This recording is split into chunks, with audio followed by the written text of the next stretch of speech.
We are going to visiting the Mount Tabu, the hill station of Rajasthan. Hari Hari वादियों और ऊंची ऊंची पहाड़ियों का ये स्थान जो गर्मियों के अंदर सैलानियों के लिए स्वर्ग से कम अनुभव नहीं रखता है। अपन उसका सैर करने के साथ साथ में आज एक एक जगह को बड़ा बारीकी के साथ में आज देखने जा रहे हैं। शायद पहली बार आप किसी वीडियो में इतना बेहतरीन तरीके से माउंट का भ्रमण करेंगे। हमारी चढ़ाई प्रारंभ हो चुकी है। थोड़ी सी माउंट के बारे में अगर चर्चा करें, माउंट आबू राजस्थान के अंदर सिरोही जिला और सिरोही जिले के अंदर आबू रोड से ये आबू माउंट का जो सिटी है वो नेट 28 किलोमीटर की ऊंचाई पर स्थित है। ये ऊंची ऊंची पहाड़ियां जिसको अरावली की वादी भी कहते हैं, वो दिल खोल करके सैलानियों के स्वागत का काम करती है। अब हमारे भ्रमण का दौर शुरू होता है। हम जिस पॉइंट का आज दर्शन करने जा रहे हैं उसको कहते हैं अर्बुदा देवी। पहाड़ की चढ़ाइयां अपने प्रारंभ हो चुकी है। अपन दर्शन करने के लिए जा रहे हैं अर्बुदा देवी के। अर्बुदा देवी के नाम से विख्यात ये जो जगह है एक हिल स्टेशन है और मेरा ये मानना है कि अगर हम आबू की यात्रा करें तो हमको सबसे पहले माँ दुर्गा के स्वरूप अर्बुदा देवी, जो कि परमार वंश की कुल देवी भी है, यहाँ परमार वंश के लोग जो हैं यात्रा करने के लिए आते हैं, अपनी बाधाएं करते हैं, अपनी मन्नतें मानते हैं, अपनी मन्नतें मांगते हैं। और माँ दुर्गा का ये स्वरूप जिसको अधर देवी के नाम से भी जाना जाता है, देखिए यहाँ भक्त लोग जो हैं अपनी भक्ति और अपनी आस्था माँ अधर देवी के प्रति, अर्बुदा देवी के प्रति यहाँ पर भाव के साथ में समर्पित करते हुए जोत की ज्वाला मैया के दरबार के अंदर जगमगाती हुई। इतनी ऊंचाई के ऊपर भी आप देखिए भक्त लोग कितनी आस्था के साथ में इस आबू के इस ऊंची वादियों के अंदर मैया अधर देवी के दर्शन करने के लिए बड़े भाव के साथ में पूरी आस्था के साथ में ये पहुंचते हैं। अधर देवी की बात करें तो ये अधर देवी का जो अंदर जाकर के अपन जो वीडियो नहीं बना पाएंगे, लेकिन आप देखिए पूरी ही चट्टान के नीचे मैया यहाँ पर विराजमान है। यहाँ से आगे अपन चलते हैं देलवाड़ा के जैन मंदिर। देलवाड़ा का जैन मंदिर ये स्थापत्य कला और वास्तु कला का अद्भुत नमूना है। गुजरात के अंदर सोलंकी राजवंश के शासन के समय में भीमदेव के मंत्री विमल शाह ने सबसे पहले इस जैन मंदिर का निर्माण करवाया था। आप देखिए इसकी नक्काशी, यहाँ की नक्काशी को देख करके और व्यक्ति जो है देखता ही रह जाता है। और ऐसे ऐसे यहाँ पर कुल 5 मंदिर हैं। यहाँ पर उसके बाद में वस्तुपाल और तेजपाल ने भी जैन मंदिर का निर्माण करवाया था, वो भी बड़े दर्शनीय हैं। अभी अपन पहुंच चुके हैं ट्रेवल टैंक। ये अभयारण्य का एक भाग है और इसके बीचों बीच एक सरोवर आया हुआ है। यहाँ की सबसे बड़ी विशेषता ये है कि इस अभयारण्य के अंदर जब आप प्रवेश करते हैं, विशेष करके सुबह या शाम के समय में और बरसात के मौसम में तो अगर जाएं तो कभी भी इस दौर के अंदर इस अभयारण्य के अंदर दिन के अंदर आपको विचरण करते हुए जंगली जीव जो हैं वो देखने को मिल जाते हैं। जैसे शेर है, बगेरा है, चीता है, भालू है, लोमड़ी है, खरगोश है, वैसे आपको विचरण करते हुए जीव जो हैं इस अभयारण्य के अंदर ट्रेवल टैंक में देखने को मिल जाते हैं। हालांकि यहाँ प्रवेश करने का टिकट है, उसका भुगतान करना होता है। ये जो अपन दर्शन कर रहे हैं रशिया बालम और कन्याकुमारी, ये बहुत ही ऐतिहासिक और पौराणिक मंदिर है। इस मंदिर में अपन पहुंचते हैं तब हमें सबसे पहले त्रिलोकीनाथ भगवान श्री विष्णु के दर्शन होते हैं, जिसको अपन लक्ष्मीपति भी कहते हैं। बहुत प्राचीन प्रतिमा है और इसका दर्शन करने के बाद में फिर भगवान भोलेनाथ शिव जी के चरणों में पहुंचते हैं, वहां शिवलिंग के दर्शन करते हैं। और भगवान भोलेनाथ के दर्शन करने के बाद में एक अजीबो गरीब प्रेम कहानी के नायक जिनको रशिया बालम के नाम से जाना जाता है, यह वही रशिया बालम की प्रतिमा है। और रशिया बालम के ठीक सामने आमने सामने अपन कह सकते हैं ये कुमारी कन्या की प्रतिमा है। इन दोनों के बीच में 150 फीट का अंतर है। ये शादी करना चाहते थे, लेकिन इनकी शादी किसी कारण से नहीं हुई। उसकी एक कहानी है और वो नक्की लेक से जुड़ी हुई है। मैं अगले वीडियो के अंदर उस पर बहुत ज़्यादा खुल करके चर्चा करूंगा, क्योंकि अब जो है अपन नक्की लेक पहुंच चुके हैं। ये आबू पर्वत का सबसे सेंटर पॉइंट, सबसे मनोरम, सबसे सुनहरा और सैलानियों को आकर्षित करने वाला सबसे सुंदरतम पॉइंट है। और उसके साथ साथ में अगर यहाँ शीतल मंद हवाओं के साथ साथ में जब अपन नाव की सैर करते हैं तो यहाँ की यात्रा जो है वो स्वर्ग से कम नजर नहीं आती। चारों ओर विशाल क्षेत्र के अंदर फैली हुई ये नक्की लेक पहाड़ के सबसे ऊंचे भाग पर, इसकी सबसे बड़ी विशेषता है कि इसका एक पॉइंट ऐसा है कि जिसका तालाब ही नहीं है। इसकी गहराई कितनी है उसका भी आज तक किसी को पता नहीं है। ये सुंदरतम नज़ारा जो शाम के समय का है, यहाँ सैर करने का आनंद सुबह और शाम, ज़्यादातर शाम को सैलानियों की यहाँ पर भारी भीड़ रहती है। ये वो पॉइंट हैं जो अपन सैर करते हुए और यहाँ से देखते हैं, आप ऊपर की तरफ देखेंगे तो वहाँ आपने टॉड रैक देखा। ये बीचों बीच भगवान शिव जी विराजमान हैं। ये है टॉड रॉक। टॉड का मतलब होता है मेंढक।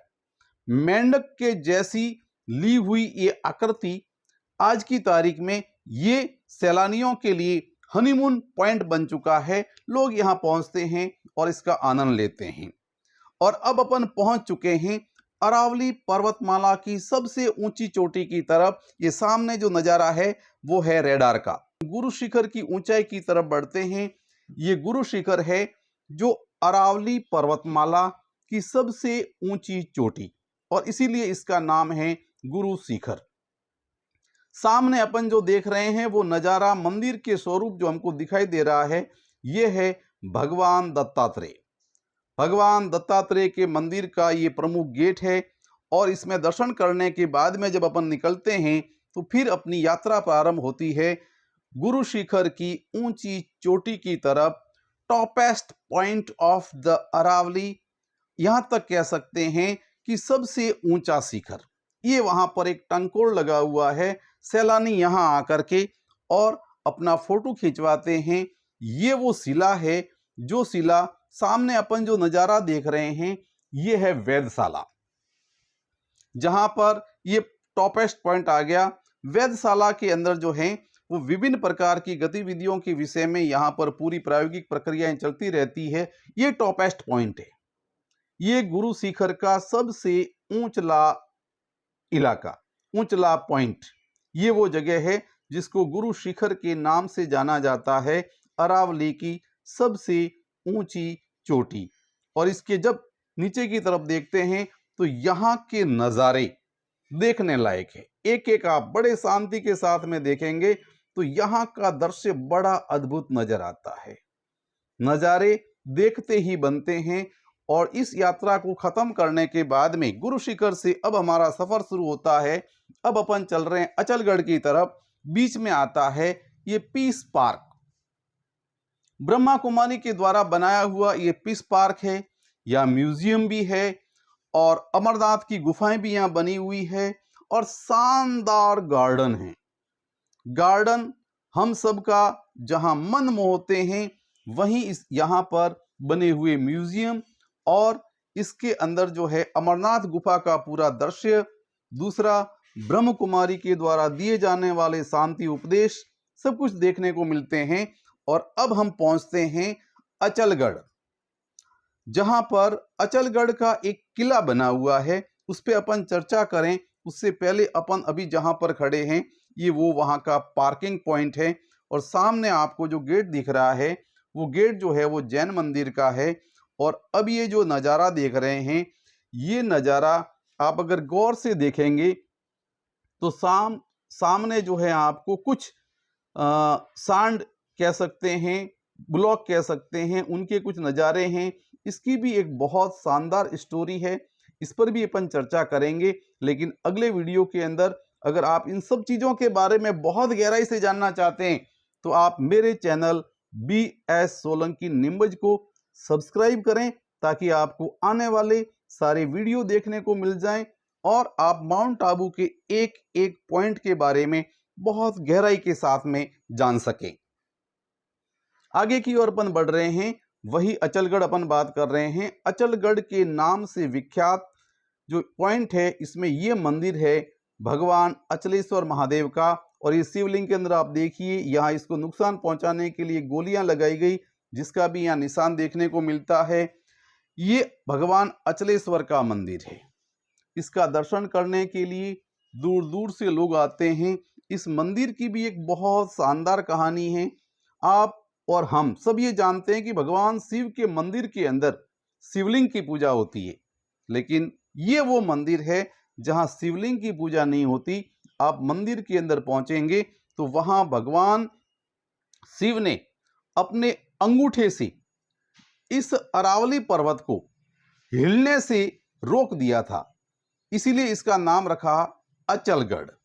अचल का मतलब जिसको हिलना डुलना नहीं है या जो स्थिर है। ये प्रमुख मंदिर है जहां पर लोग जो हैं दर्शन कर रहे हैं।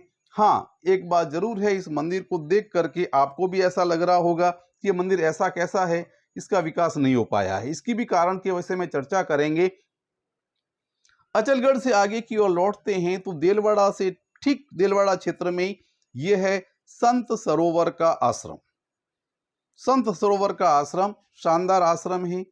यहाँ पर भगवान सोमेश्वर का मंदिर है। यहाँ की विशेष बात, अगर आप पहुंचें तो इसके ऊपर एक विशेष चित्रकारिताएं हैं।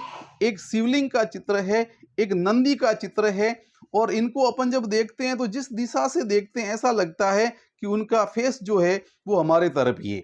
ये संत सरोवर है जिसके नाम से ये पॉइंट जो है वो प्रसिद्ध है। उससे आगे बढ़ते हैं प्रॉपर माउंट आबू। अचलगढ़ से अपन नक्की लेक की तरफ बढ़ते हैं। उस रास्ते में आता है ब्रह्मा कुमारी, अंतर्राष्ट्रीय ब्रह्मा कुमारी जो सेवा संस्थान है उसका अंतर्राष्ट्रीय मुख्यालय। बहुत बड़ा विशाल हॉल, भारत का तो लगभग ये सबसे बड़ा विशाल हॉल है, जहां पर समय समय पर ब्रह्मा कुमारी के विविध कार्यक्रमों का आयोजन होता रहता है। अभी यहाँ पर कुछ रिपेयरिंग से रिलेटेड कामकाज चल रहे हैं, इसलिए कुछ पॉइंट्स जो हैं बंद किए हुए हैं। लेकिन ये जो है देखने लायक जगह है कि इतना विशाल जो है सभागार पहली बार मैंने देखा। और अब अपन पॉइंट की तरफ, सनसेट पॉइंट, शाम का नज़ारा, जब भगवान सूर्य जो है अस्त होने को होते हैं, शाम को सैलानी इस सनसेट पॉइंट की ओर बढ़ते हैं। ये वो सनसेट पॉइंट का नज़ारा है जहाँ भगवान सूर्य जो हैं अस्ताचल की ओर बढ़ रहे हैं। हिल स्टेशन माउंट आबू की यात्रा इस सनसेट पॉइंट के साथ में ही अपनी समाप्त होती है। वीडियो आपको कैसा लगा आप जो है कमेंट्स बॉक्स में ज़रूर बताएं, और एक एक पॉइंट की जानकारी अगर आप माउंट के प्रति रुचि रखते हैं तो आप मेरे चैनल को सब्सक्राइब करें, ताकि अगले वीडियो जो आएंगे उसमें आपको एक एक पॉइंट का विस्तार से जानकारी दी जाएगी। बोलिए जय श्री राम।